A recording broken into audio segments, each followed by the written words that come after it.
नए टॉपिक को शुरू करेंगे। विंडोज एल प्रेस करके जरा अदर यूजर पे जाके सर्च इंजन के ऊपर इंशाल्लाह आज हम अपनी बात को शुरू करते हैं। पहले तो ये समझ लेते हैं कि सर्च इंजन है क्या। सर्च इंजन आपके पास जो मोस्ट कॉमन है वो गूगल है, और याद रखिएगा कि आपकी पूरी दुनिया की अराउंड 96 से 98% जो सर्चेज हैं वो पूरी दुनिया की गूगल पे होती है। Every second every minute Google के ऊपर अराउंड कोई 1.6 से लेकर 1.8 बिलियन तक की सर्चेस हो रही है। पूरी दुनिया की बात यहाँ पर हो रही है। सर्च इंजन क्या है भाई? It is a software system, यानी कुछ कोडिंग हुई है वेबसाइट पे, कोई ना कोई लॉजिक लिखी हुई है, या इन अदर वर्ड्स अगर मैं कहूँ कोई ना कोई ऐसा एल्गोरिथम लिखा हुआ है जो इसकी पूरी फंक्शनलिटी को इंप्लीमेंट करवा रहा है। Execute query. अच्छा, क्वेरी कहते हैं किसी भी सवाल को।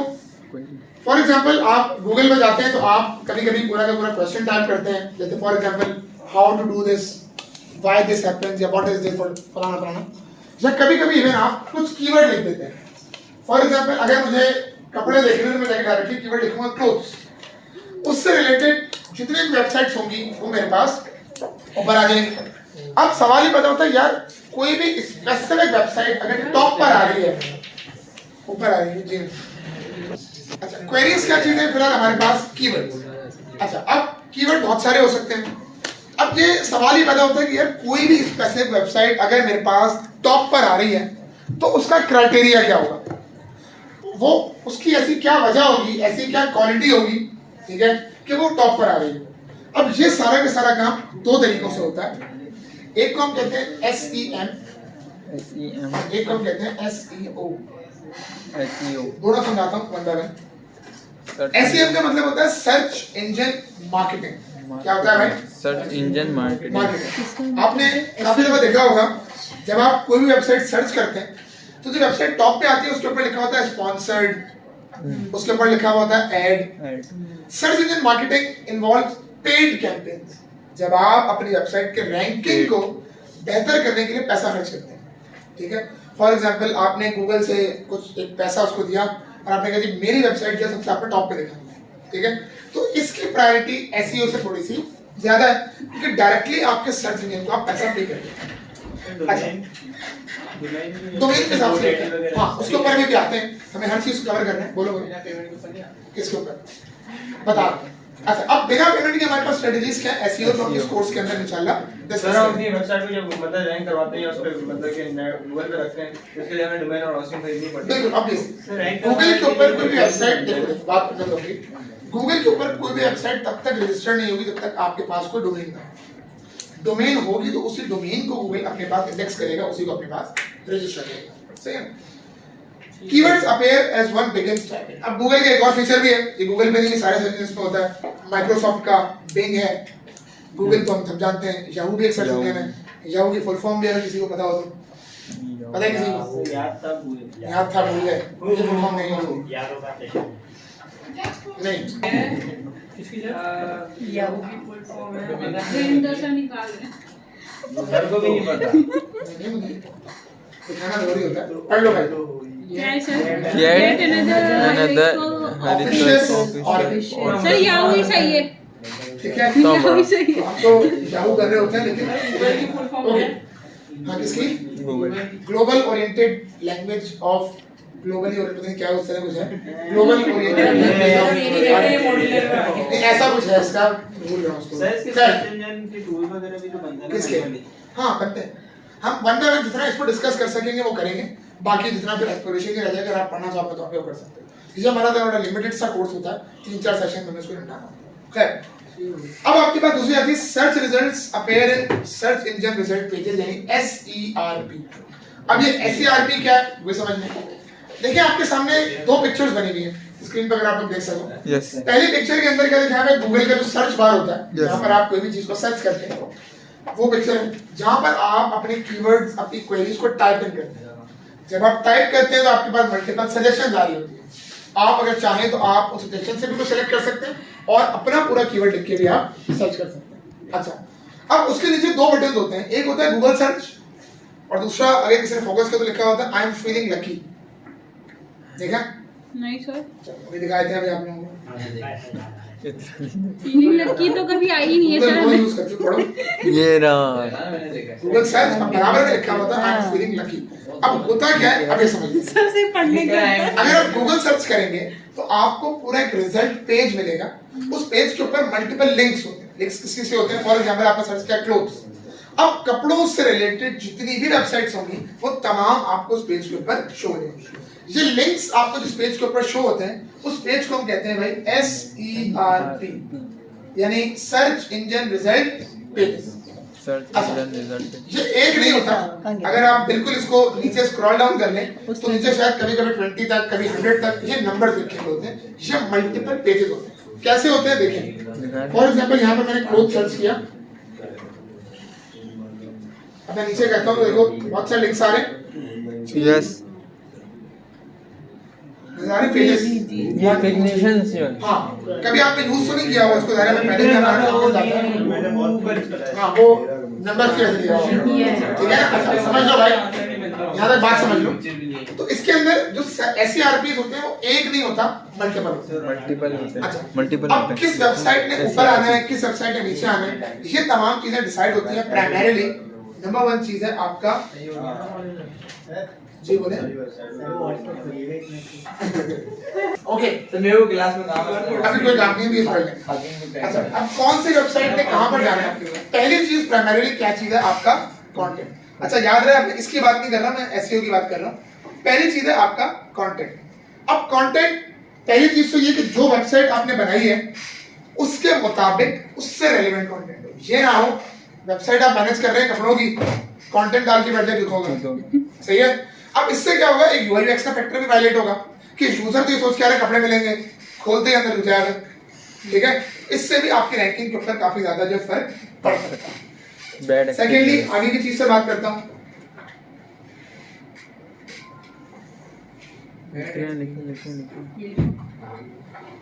Proper tag usage. हर वेबसाइट के ऊपर एटलीस्ट एक H1 का टैग होना चाहिए, ये जरूरी है। अच्छा वो हेडिंग ठीक है। इसी तरीके से हमने HTML के अंदर एक चीज पढ़ी थी सिमेंटिक टैग्स। याद होगा मैंने कहा था एक बोल्ड का टैग होता है B, वही सेम काम स्ट्रॉन्ग के टैग से भी हो रहा था। याद आ रहा है मैंने ये कहा था कि आपको अगर किसी भी चीज को बोल्ड करना होगा तो आप B का टैग मत इस्तेमाल कीजिएगा, स्ट्रॉन्ग कीजिएगा। इससे SEO में बहुत फायदा होता है। होता क्या है सिमेंटिक टैग्स आपका जो गूगल का या किसी भी सर्च इंजन का एल्गोरिथम होता है वो उसको डायरेक्टली डिटेक्ट करके अगर वो समझ जाता है कि अगर बंदा इसके ऊपर एम्फसाइज करना चाह रहा है जो मेन कंटेंट हो सकता है, अगर इसको यूजर ने या डेवलपर ने हाईलाइट किया इसका मतलब है वो इस चीज को ज्यादा प्रोमिनेंट करके अपने यूजर्स को दिखाना चाह रहा है, अपने कस्टमर्स को दिखाना चाह रहा है, तो वो उसकी रैंकिंग फिर उसी हिसाब से करना है। ठीक है।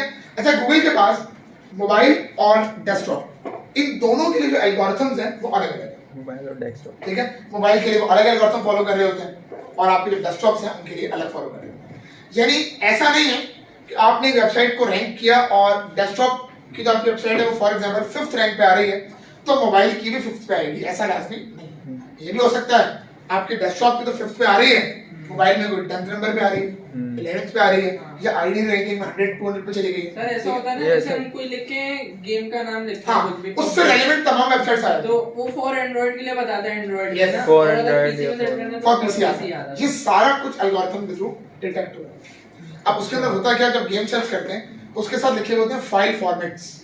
अब अगर आप एंड्रॉइड पर चलाते हैं तो .apk चलता है, एपीके चलता है। ठीक है, पीसी पर .exe चलता है। तो ये तमाम चीजें गूगल का एल्गोरिथम इसको एनालाइज कर सकता है। इस चीज को हम कहते हैं, ये जो गूगल आपके पूरे कंटेंट को पढ़ रहा है, आपकी तमाम चीजों को देख रहा है, इसको हम कहते हैं भाई क्रॉलिंग। क्या क्रॉलिंग क्रॉलिंग। ये क्रॉलिंग वो नहीं है जो बच्चे क्रॉलिंग कर रहे होते हैं, वो नहीं है। इस क्रॉलिंग का मतलब क्या होता है कि एक सर्च इंजन जब आपकी पूरी वेबसाइट के कंटेंट या उसकी तमाम चीजों को पढ़ना शुरू करे, उनको एनालाइज करे और अपने एल्गोरिथम को यूज करके उस पर कुछ लॉजिक्स अप्लाई करके उसको रैंक करना शुरू कर दे, इस चीज को हम क्या कहते हैं क्रॉलिंग। लेकिन प्राइमरी गोल क्या है कि आपकी website should be hosted on some domain. Without a domain आपकी वेबसाइट रजिस्टर भी नहीं हो सकती किसी सर्च इंजन पे, रैंकिंग तो बात की बात है। ठीक है।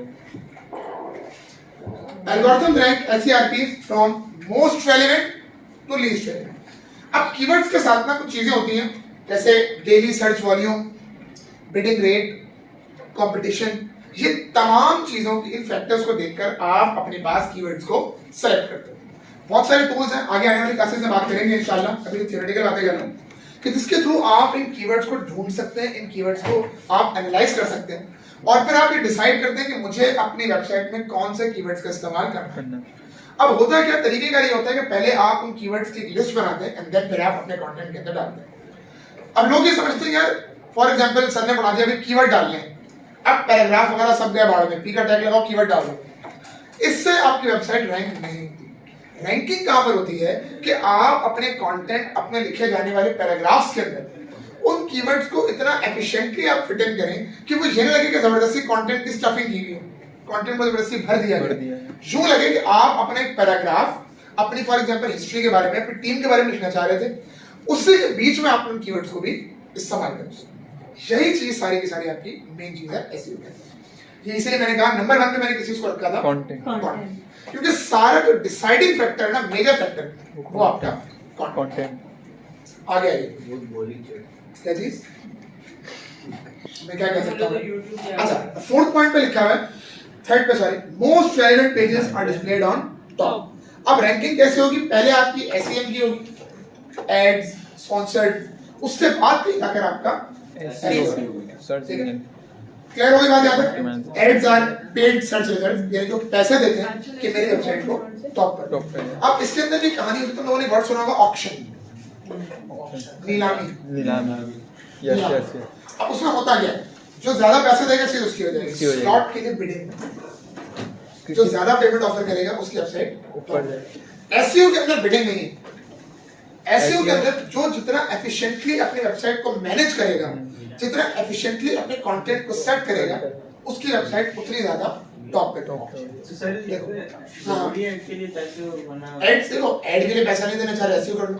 अब एसईओ में बस क्या होगा, एड्स और स्पॉन्सर्ड पहले होंगे, उसके बाद फर्स्ट नंबर पे तुम्हारी आ जाएगी।